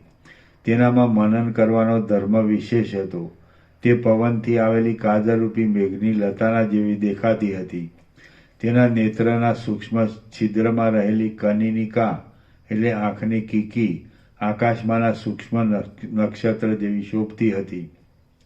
તેના પૂંછડાનો અગ્રભાગ અતિ સૂક્ષ્મ હતો અને તેનું સુંદર મુખ હતું. આવી રીતે વરદાનથી તેનું સૂક્ષ્મ રૂપ થયું. એટલે પોતાના વિસ્તારની શાંતિ માટે તેણે મૌન વ્રત ધારણ કર્યું. તેનું સૂક્ષ્મ શરીર પ્રત્યક્ષ નહોતું, તેથી આકાશપણાને પામેલું તેનું રૂપ દૂર દૂરથી દીવાના જેવો પ્રકાશ પામતું હતું. વરદાનથી ઈચ્છિત દેહ પામ્યાથી પ્રસન્ન થયેલી તે રાક્ષસી મોઢાથી જાણે આકાશનું વમન કરતી હોય એમ જણાતી હતી. વિસ્તાર પામેલા દીવાના કિરણ જેવી તે કોમળ હતી, એટલે અર્ધમીંચી આંખથી તે દેખાય તેવી હતી. તત્કાળ સ્નાન કરાવેલા બાળકના વાળ જેવો તે રાક્ષસીનો ચંચળ વિલાસ હતો. પુષ્પના કેસરામાંથી જાણે તંતુ ઉડ્યો હોય. પુષ્પના કેસરામાંથી જાણે તંતુ ઉડ્યો હોય અથવા બહાર ફરવાના કૌતુકથી જાણે સૂક્ષ્મણા નાડી બ્રહ્મરંધ્રમાંથી નીકળીને સૂર્યમંડળ પ્રતિ ઊંચી જતી હોય તેમ તે જણાતી હતી. નિયત ઇન્દ્રિયોની શક્તિવાળી તે રાક્ષસી લિંગદેહથી બહાર જણાતી હતી. જેમ બૌદ્ધોએ માનેલા આલય વિજ્ઞાનના પ્રવાહ અને તાર્કિકોના ધારાવાહિક પ્રવાહ પોતાના જાણવામાં આવે છે, પણ કોઈના જાણવામાં આવતા નથી, તેમ તે કોઈના જાણવામાં આવતી ન હતી. તે અત્યંત અલક્ષ્ય હોવાથી શૂન્યવાદને ઉત્પન્ન કરનારી હતી. આકાશના જેવો તેનો વર્ણ હતો. તે કાંઈ પણ શબ્દ બોલતી નહીં. અદ્રશ્ય તથા જીવવાળા સોયના સ્વરૂપમાં તે રહેલી હતી. હોલવાયેલા દીવાની આંચ જેમ જોવામાં આવતી નથી, છતાં તેને સ્પર્શ કરવાથી તાપ લાગે છે, તેમ તે અદ્રશ્ય હતી તો પણ અતિ તીક્ષ્ણ હતી. તે ચિદાભાસને કલન એટલે દબાણ કરવાના ધર્મવાળી છે અને તેનું તત્વ વાસના માત્ર છે. આ પ્રમાણે તે રાક્ષસીએ આખા જગતને ગળી જવા માટે સોયના રૂપનો અંગીકાર કર્યો, પણ તેનું રૂપ સૂક્ષ્મ હોવાથી તે જગતને ગળવા સમર્થ થઈ નહીં. અહો, તેની મૂર્ખતા તો જુઓ! તેણે મનથી જગતને ગળી દેવાની ઈચ્છા કરી હતી, પણ સોયના તુચ્છ રૂપનો વિચાર કર્યો નહોતો. આમ કેવળ સંકલ્પને જોતી તે રાક્ષસીનું તપ નિરર્થક થયું. અનર્થમાં બુદ્ધિવાળી તે રાક્ષસીએ વિચાર કર્યા વિના સોયના રૂપનો અંગીકાર કર્યો. જે માણસની બુદ્ધિ અનર્થમાં હોય તેને પૂર્વાપરનો વિચાર ઉત્પન્ન થતો નથી. નિશ્વાસે કરીને જેમ અરીસો મલિન થઈ જાય છે, તેમ પ્રિય પદાર્થમાં તલ્લીન થયેલું ચિત્ત તે પદાર્થની પ્રાપ્તિના દ્રઢ પ્રયત્નના સામર્થ્યને કારણે ભાવનાને લીધે વિપરીત ભાવને પામે છે અને તેને પૂર્વાપરનો વિચાર સૂઝતો નથી. ઉપર કહેલી એ રાક્ષસીએ જગતને ગળી જવારૂપી પોતાનો અર્થ સિદ્ધ કરવા સારું પોતાના મોટા શરીરનો ત્યાગ કર્યો અને સૂચિ શરીરનો અંગીકાર કર્યો. તેણે સ્વાર્થની સિદ્ધિ માટે મરણનું મહાદુઃખ પણ મહાસુખ રૂપ માન્યું. અહો, એક જ વસ્તુથી અતિ પ્રીતિ કરનાર માણસની કેવી વિષમ ગતિ થાય છે. કર્કટી રાક્ષસીએ એક વસ્તુમાં અતિ પ્રીતિ રાખીને પોતાની ઈચ્છાથી દેહનો પણ તૃણની પેઠે ત્યાગ કર્યો. એક વસ્તુ પર અતિ પ્રીતિ કરનાર માણસને બીજી વસ્તુમાં ભાન રહેતું નથી. કર્કટી રાક્ષસી એ જગતને ગળી જવાની અતિ ઈચ્છાને લીધે પોતાના દેહના નાશનો પણ વિચાર કર્યો નહીં. એક વસ્તુમાં અતિ ઈચ્છા રાખનાર માણસને તેમાં તેનો નાશ થતો હોય તો પણ તેને સુખરૂપ માને છે. તે રાક્ષસીએ પોતાના દેહનો નાશ થયો તો પણ તેમાં તેને સંતોષ માન્યો. આવી રીતે પ્રાણી માત્રને ગળી જવાની ઈચ્છાવાળી તે જીવ વિસૂચિકા આકાશરૂપ નિરાકાર તથા આકાશની પેટે સૂક્ષ્મ લિંગ શરીરવાળી થઈ હતી. તેજના સૂક્ષ્મ પ્રવાહ જેવી તેની કાંતિ હતી. તે પ્રાણતંતુરૂપ હતી અને કુંડલીની શક્તિ જેવો તેનો આકાર હતો. સૂર્ય અને ચંદ્રના કિરણ જેવી તે સુંદર હતી. એટલા માટે એ રાક્ષસીની પાપરૂપ તલવારની ધાર જેવી ક્રૂર મનોવૃત્તિ જ જીવ સૂચિકા રૂપે રહી છે. તે આયસી સૂચિથી ભિન્ન છે. પુષ્પના ગંધની પેટે તે જીવ સૂચિ સૂક્ષ્મ રૂપે પ્રાણીના હૃદયમાં પ્રવેશ કરે છે અને હિંસા આદિની ચતુરતાના સંપાદન રૂપે પ્રકટ રહે છે. તે પારકા પ્રાણનું હરણ કરીને પોતાનો પરમ અર્થ પૂરો કરવામાં પરાયણ રહે છે. આમ તે રાક્ષસી આયસી અને અનાયસી એમ બે સૂચિરૂપ થઈ. હવે ઝાકળના જેવી પાતળી તથા રૂપા જેવી કોમળ તે રાક્ષસીએ બે પ્રકારના સૂક્ષ્મ સ્વરૂપથી માણસના હૃદયમાં પ્રવેશ કરીને શરીરને વીંધતા દસે દિશામાં ફરવા માંડ્યું. પ્રત્યેક માણસ પોતાના સંકલ્પથી લઘુ, હલકો તથા ગુરુ એટલે ભારે થાય છે. તેમજ કર્કટી રાક્ષસીએ ઉગ્ર શરીરનો ત્યાગ કરી સૂચિ શરીરનો સ્વીકાર કર્યો. કર્કટી રાક્ષસીએ તપ કરીને સોય સમાન પિશાચપણાની પ્રાર્થના કરી. તેવી રીતે આ ક્ષુદ્ર જગતમાં બુદ્ધિવાળા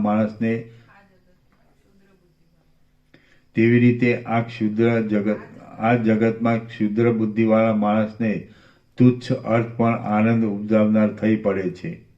કર્કટી રાક્ષસીએ તપ કર્યું તેથી તેને પુણ્ય થયું, તો પણ તેનો મનોસ્વભાવ ક્રૂર રાક્ષસી જાતિનો હતો, એટલે તેની માણસને ગળી જવાની પાપી ધારણા મટી નહીં. તે જ પ્રમાણે આ જગતમાં ક્રૂર અંતઃકરણવાળા માણસો ઉત્તમ પુણ્યકર્મ કરે તો પણ તેનો મનોસ્વભાવ શાંત થતો નથી. ઉપર પ્રમાણે તે રાક્ષસીએ દશે દિશામાં ફરવા માંડ્યું. ત્યારે ભારે પવનથી તેનું શરીર શરદ ઋતુના વાદળાની પેઠે વીંખાઈ ગયું. રોગથી પરવશ થયેલા માણસના શરીરમાં તેમજ દુબળા થતા સ્થૂળ શરીરવાળા માણસના શરીરમાં પ્રવેશ કરીને તે રાક્ષસી વાતસૂચિ થઈ અને તેણે વિસૂચિકાનો રોગ ઉત્પન્ન કરવા માંડ્યો. તે કોઈ સમયે પાતળા દેહવાળા સ્વસ્થ તથા સુબુદ્ધિવાળા માણસોના શરીરમાં જીવસૂચિપણાથી પ્રવેશ કરીને તેમનામાં તે અંતવિસૂચિકા એટલે દુષ્ટ બુદ્ધિ ઉત્પન્ન કરે છે. આમ દુષ્ટ બુદ્ધિવાળા માણસોના શરીરમાં રહીને તે રાક્ષસી કદી તૃપ્ત થતી હતી અને કદી પુણ્યવાન માણસો તેને મંત્ર, ઔષધિ તથા તપના ક્રમથી કાઢી પણ મૂકતા હતા. આ પ્રમાણે 2 દેહથી આકાશમાં તથા પૃથ્વીમાં ફરતા ફરતા તેના ઘણાક વર્ષ ચાલ્યા ગયા. તે રાક્ષસી કોઈ સમયે પૃથ્વી વિશે ધૂળમાં સંતાઈ રહેતી, તો કોઈ સમયે હાથની આંગળીઓમાં સંતાઈ રહેતી, કોઈ સમયે તે આકાશ વિશે પ્રભામાં સંતાઈ રહેતી, તો કોઈ સમયે તે વસ્ત્રના તંતુમાં સંતાઈ રહેતી, કોઈ સમયે તે શરીરની અંદર સ્નાયુરૂપી નદીમાં, કોઈ સમયે વ્યભિચારાદી દોષથી દૂષિત થયેલી ઇન્દ્રિયમાં, કોઈ સમયે ધૂળથી મેલા થયેલા અવયવોમાં, કોઈ સમયે સુકાઈ ગયેલી માણસના હાથ પગની રેખારૂપી નદીના ખાડામાં અને કોઈ સમયે સૂક્ષ્મ રેખારૂપી જૂના ખડમાં તે રહેતી. કોઈ સમયે તે કાંતિહીન અને સૌભાગ્યરહિત માણસોના અંગમાં સદ્ભાવ શૂન્ય થઈને રહેતી અને ઉચ્છ્વાસ ઉપડાવે થઈને રહે અને ઉચ્છ્વાસ ઉપડાવે. કોઈ સમયે તે રાક્ષસી બણબણતી માખવાળા, દુષ્ટ વાયુવાળા, લીલા ઘાસવાળા, બીલી અને આંબા આદિ વૃક્ષો વિનાના સ્થળમાં પણ સંતાઈ રહે. કોઈ સમયે તે એવા દેશમાં સંતાઈ રહે કે જે દેશમાં સ્થૂળ પશુ તથા માણસના હાડકાં પડ્યા હોય, જેમાં નિરંતર આત્મનિષ્ઠ તથા પરપીડને હરનારાનો અભાવ હોય અને જેમાં અપવિત્ર માણસો ભૂંડા વસ્ત્રો પહેરીને ઘૂમાઘૂમ કરતા હોય. કોઈ સમયે તે મધમાખી તથા કાગડા અને કોયલને રહેવાના ઝાડના પોલાણમાં તથા ઠૂંઠામાં સંતાઈ રહે છે, તો કોઈ સમયે તે વૃક્ષ શબ્દા કરતા વાયુની હાલતી અંગુલીરૂપી ઝાડની શાખામાં રહે છે. કોઈ સમયે તે માયારૂપી વાદળાની લેખામાં સંતાઈ રહે છે, તો કોઈ સમયે તે ફાટી ગયેલ આંગળીઓના વ્રણ જેવા ખાડામાં સંતાઈ રહે છે.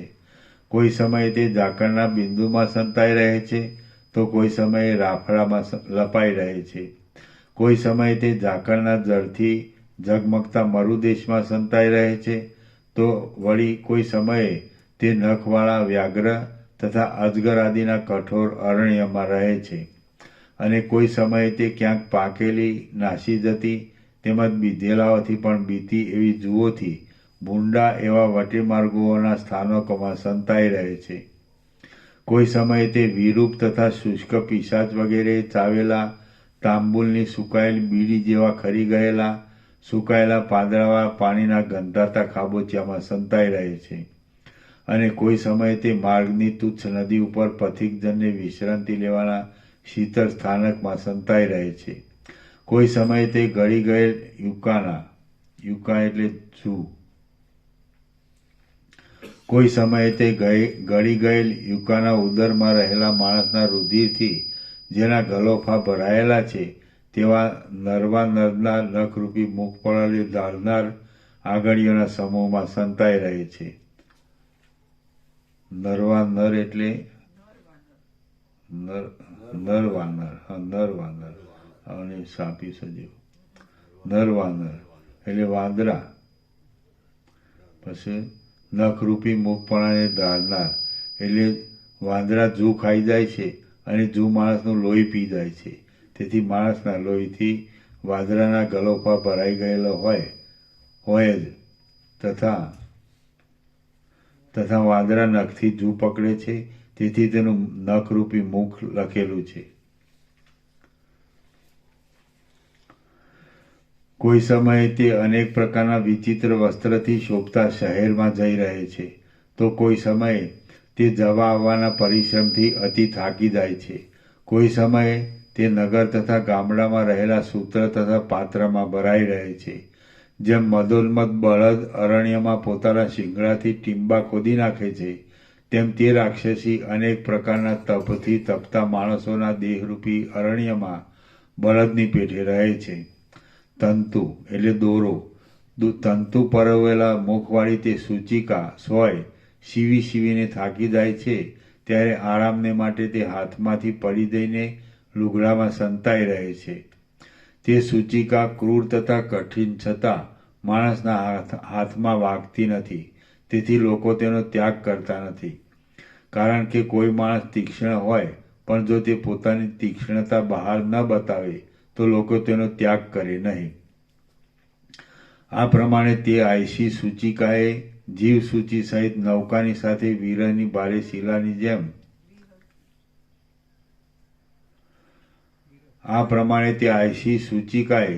જીવસૂચિ સહિત નૌકાની સાથે વિહરતી ભારે શિલાની જેમ તેમજ વૃદ્ધ માણસના મનમાં રહેલી આશાની જેમ દિશામાં ફરવા માંડ્યું. પવનની સત્તાથી ફોતરા જેવી રીતે ચારે બાજુ ઉડે છે, તેવી રીતે સૂચિએ અંતઃકરણની સત્તાથી ચારે બાજુ ફરવા માંડ્યું. બીજા માણસે મુખમાં પરોવેલા સૂત્રને ભક્ષણ કરનારી તે સૂચિકા બીજા માણસે પ્રેરેલ ઉદરપૂરણની ઈચ્છાથી સ્વચ્છ ચિત્તવાળી થઈ. તપ કરવા સમયે તે રાક્ષસીએ બીજાનો વધ કરી પોતાનો ઉદર પૂરવામાં આનંદ માન્યો હતો, માટે તેનું સોયનું રૂપ થવાથી તેના મુખમાં દોરો પરોવી લોકોએ જાણે તેનો વધ કરવાની ઈચ્છાથી અટકાવી હોય એમ નિશ્ચય થાય છે. અતિ ક્રૂર અંતઃકરણવાળો મનુષ્ય પણ અતિ દરિદ્ર માણસનું દયાથી પોષણ કરે છે, એ નિસંશય વાત છે. દાખલા તરીકે તે સૂચિ જોકે ક્રૂર છે, તો પણ દરિદ્ર રૂપે રહેલા જૂના ફાટેલા લુગડાને સાધીને તેનું પોષણ કરે છે. આ પ્રમાણે તે રાક્ષસી બીજાનું પોષણ કરે છે, પણ તે પોતાનો ઉદર પૂરી શકતી નથી. કારણ કે તપ કરવાથી તેનું હૃદય તંતુ પણ ન પેસી શકે તેવું છિદ્ર રહિત થયું છે, અને તેનું તેજ સૂર્યની કાંતિની પેઠે પ્રકાશના સ્વભાવવાળું છે, તો પણ વસ્ત્ર આદિ સીવવા વગેરેથી વ્યાપ્ત છે. આમ પોતાનો ઉદર ન પુરાવાથી અકસ્માત પ્રાપ્ત થયેલા તે સૂચિરૂપને માટે તે રાક્ષસીને ખેદ થવા લાગ્યો. તો પણ રાક્ષસીના સ્વભાવથી જ્યારે તેને વિંધવાના કામમાં જોડવામાં આવે છે, ત્યારે તે નદીના પ્રવાહની પેઠે ઉતાવળથી વેધન કરે છે. સ્ત્રી પુત્રાદિકમાં વાસનારૂપી દીર્ઘ તંતુ જેમ મરણ સમયે ઉત્પન્ન થઈને જીવરૂપી ચૈતન્યને વાસનારૂપી સ્ત્રી પુત્રમાં ફેરવે છે, તેમ તે સૂચિ વસ્ત્રમાં સૂત્રને સંચાર કરીને ફેરવે છે. ચાડિયા તથા ચોર જેવા દુષ્ટ લોકો બીજાને દુઃખ આપતી વખતે પોતાનું મોઢું દેખાડતા નથી, તેવી રીતે તે સોય વસ્ત્રમાં વેધન કરતી વખતે પોતાનું મુખ વસ્ત્રને ઢાંકતી આગળ ચાલી જાય છે. કોઈ વખતે કંઠમાં રાખેલા વસ્ત્રમાં રાખેલી એ સૂચિ પોતાના છિદ્રરૂપી નેત્રથી હું આ સ્ત્રીઓને કયા ઉપાયથી મારું એવી ધારણાથી જાણે તેમના મુખ સામું જુએ છે. કારણ કે ક્રૂર જનોને આવું કામ અતિ પ્રિય છે. મૂર્ખ માણસ ગુણવાન તથા દોષવાન માણસ સાથે જેમ એક સરખી રીતે વર્તે છે, તેમ તે સોય રેશમી તથા સુતરાઉ લુગડામાં એક સરખી રીતે વેધન કરે છે. મોટા દોરાને ધારણ કરનારી તથા અંગૂઠા અને આંગળી વડે પીડા પામેલી તે સોય દોરો પોતાના હૃદયમાં ન સમાવાથી જાણે આંતરડું ઓકી કાઢતી હોય તેમ જણાય છે. સૂત્રમાં પરોવાયેલી તે સૂચિ તીક્ષ્ણ છે, પણ તેનું હૃદય શૂન્ય છે, આથી તેને રસના સ્વાદની ગમ નથી. પરિણામે તે રસવાળા અને રસ વિનાના પદાર્થોમાં રાક્ષસ સ્વભાવે જ પ્રવેશ કરે છે. એ સૂચિ દુર્ભાગી રાજપુત્રી જેવી છે. એ કઠોર બોલતી નથી, છતાં એ દોરાની મુખમાં નથાયેલી છે. એ દોરાથી મુખમાં નખાયેલી. તે તીક્ષ્ણ છે, છતાં પોતે જ સંતાપ કરે છે. એ વિંધવાવાળી છે, છતાં તે હૃદયરૂપી રંધ્ર વિનાની છે. ક્રૂર બુદ્ધિવાળી છે, ક્રૂર બુદ્ધિવાળી તે રાક્ષસી વિના અપરાધે મારવા ઈચ્છે છે. તે પાપને લીધે અને પોતાની બુદ્ધિથી જ સૂત્રમાં પરોવાઈને પોતાના પાપરૂપી પાશમાં લટકી રહી છે. જ્યારે તે સ્વય શિવનારના હાથમાંથી પડી જાય છે ત્યારે તે છેટે પડેલા કોઈ શ્યામ પદાર્થમાં મૈત્રીથી સૂઈ રહે છે. કયો માણસ પોતાના સરખા સ્વરૂપવાળા મિત્રની ઈચ્છા કરતો નથી? મૂઢ ચિત્તવૃત્તિવાળા પદાર્થ સાથે મિશ્ર થયેલી તે રાક્ષસી પ્રાકૃત માણસમાં રહે છે. પોતાની સમાન સંગતનો ત્યાગ કરવાની કયો માણસ ઈચ્છા કરે? કોઈ સમયે તે સ્વય લુહારની પાસે આવે અને તેને તપાવવા માટે અગ્નિમાં નાખે તો તે વખતે તેની દમણની ફૂંકથી તે ઊંચી ઉડીને પલાયન કરી જાય છે. તે રાક્ષસી પ્રાણ અને અપાન વાયુ દ્વારા હૃદય કમલની અંદર જ ધસે છે અને તેનામાં દુઃખ ઉત્પન્ન કરવાની મહાઘોર શક્તિ રહેલી છે. આથી તે જાણે જીવ શક્તિ ઉત્પન્ન થઈ હોય એમ જણાય છે.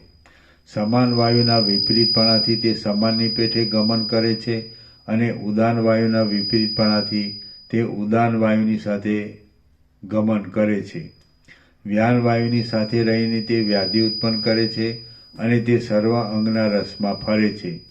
કોઈ સમયે તે શૂળ રોગરૂપી વાયુમાં હૃદયમાં તથા કંઠમાં પ્રવેશ કરે છે અને વિવર્ણતા તથા ઉન્માદ લાવે છે. કોઈ સમયે ભરવાડના હાથમાં રહેલી એ સોયના ઊનના એકાદ ઢગલામાં સૂઈ રહે છે.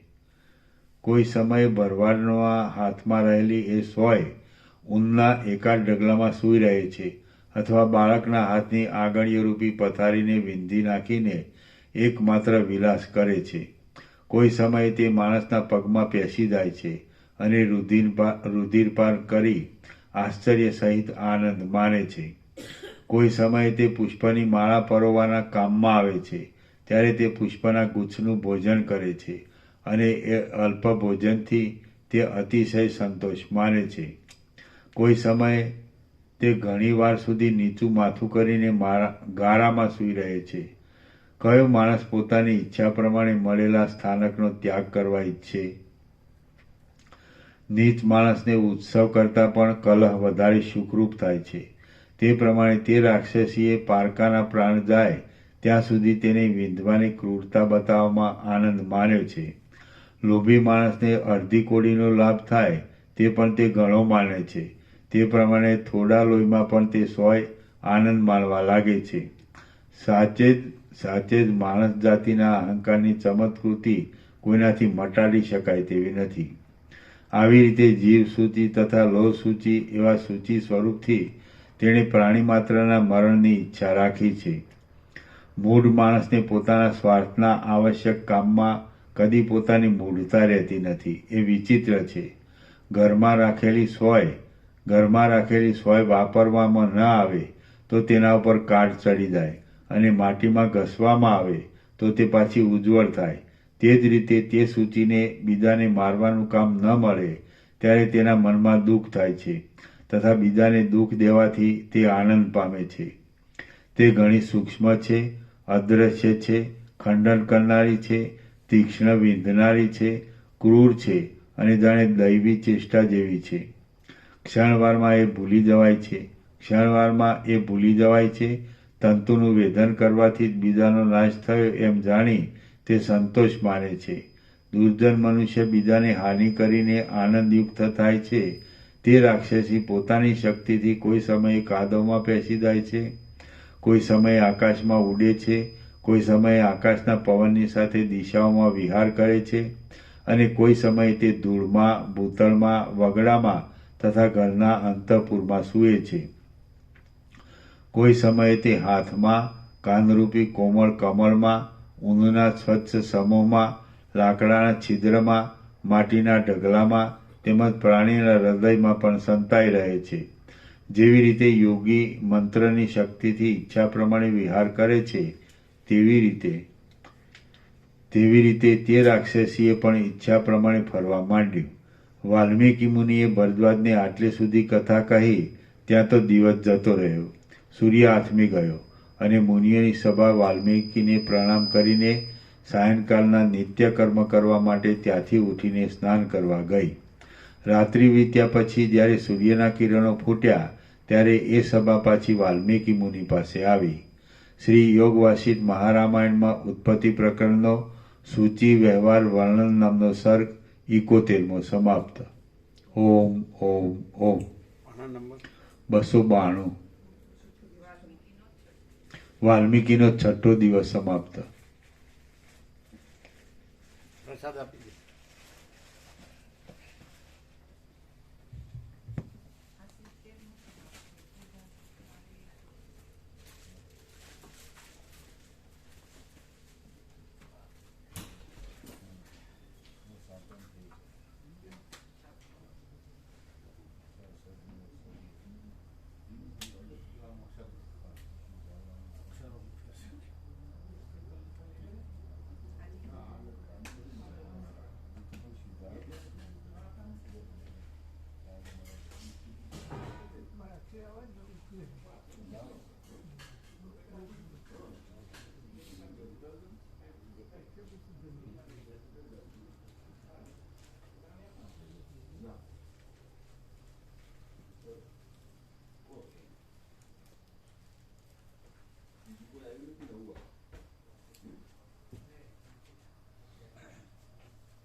આપને लिया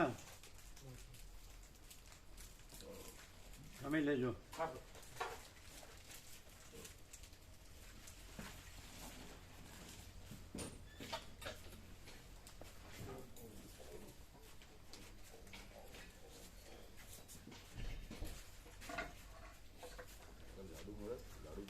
हाँ મળે.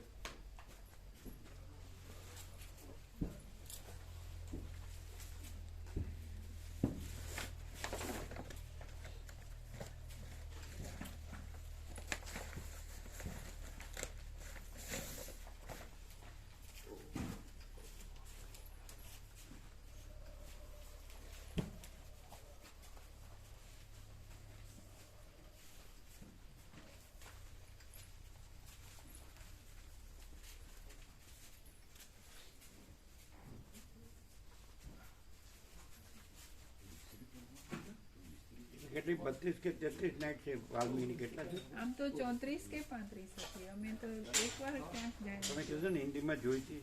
એક જગ્યાએ ક્યાંક જોયું છે, પછી જોયું નથી. આમાં તો નથી આપી. આમાં નથી લખ્યું, પણ 34 કે 35 મિનિટ છે. 33 કેટલા તમે? ના, 34 હતી. તો જો કન્ફર્મ કરી લો. અને એમાં શું જોવાનું? એમાં આપ્યું છે? ક્યાંક જોયું છે, અમે ચોક્કસ જોયું છે. છેલ્લી લાઈન છે એની, પછી લખ્યું છે. ચોક્કસ શું જોયેલું છે? એવું લખેલું કે આ આટલામી નાઈટ સમાપ્ત અને પછી નિર્વાણ ઉત્તરાર્ધ સમાપ્ત. એવું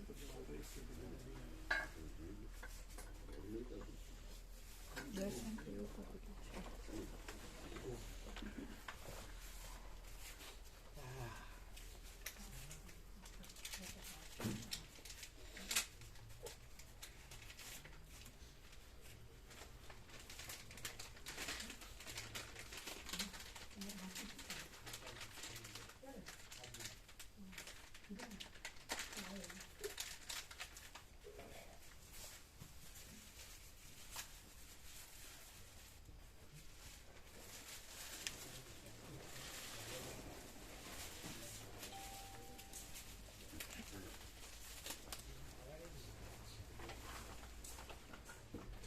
રાહત છે.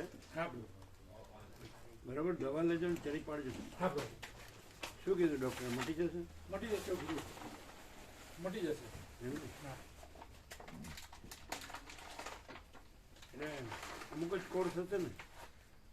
અત્યારે શરૂઆત છે ને કે લગભગ મટી જશે એવું કહેતા મટી જશે ખરું એમ. લેવી પડશે થોડો ટાઈમ દવા પણ મટી જશે એવું કહેતા હતા. હા, થોડો ટાઈમ દવા લેવી પડશે એમ. સાઈડ ઇફેક્ટ ન કરે ને દવા? થોડી દવા તો થોડી સાઈડ ઇફેક્ટ તો કરે જ. થોડું ઘણું તો શું કરે એ ખબર નહીં પણ થોડું ઘણું તો કરે ને. ખ્યાલ ના આવે.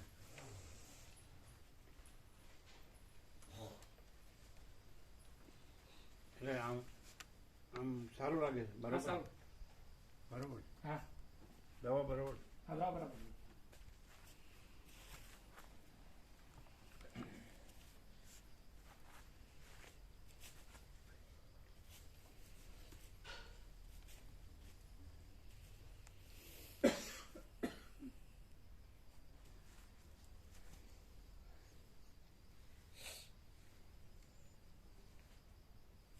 એમાં કંઈ ચરી પાડવાનું કીધું હશે ને? અત્યારે તો કીધું ને ફરતી દિવસે પૂછ્યું જ બાકી અત્યારે તો ખાલી એક ગોળી દવા કીધી કે એનાથી 15 દિવસ પછી બતાવવાનું બધું ફરતી પર. ચરીનું નથી કીધું? ના, કેટલા દિવસ પછી? 15 દિવસ પછી. બરાબર, ત્યાં સુધી લેવાની. હા, અનુભવી ડૉક્ટર છે. અનુભવી ડૉક્ટર. બરાબર.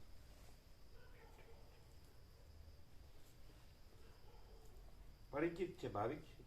બારીક નહીં પણ આનંદ પ્રભુ છે ને એના જીજાજી હતા ને એમને ત્યાં બતાવ્યું હતું ઓપરેશન કર્યું એમના ત્યાં ઓસ્ટ્રેલિયાથી આવ્યા ને બધા આનંદ પ્રભુના જીજાજી છે ને જે એમને ત્યાં ઓપરેશન કરાવ્યું હતું ઓસ્ટ્રેલિયાથી આવ્યા હતા ગયા વર્ષે જ કરાવ્યું હતું હા, તો પછી એમને બરોબર. એ રીતે જાણીએ બસ. એટલે બરોબર. હા બરાબર છે.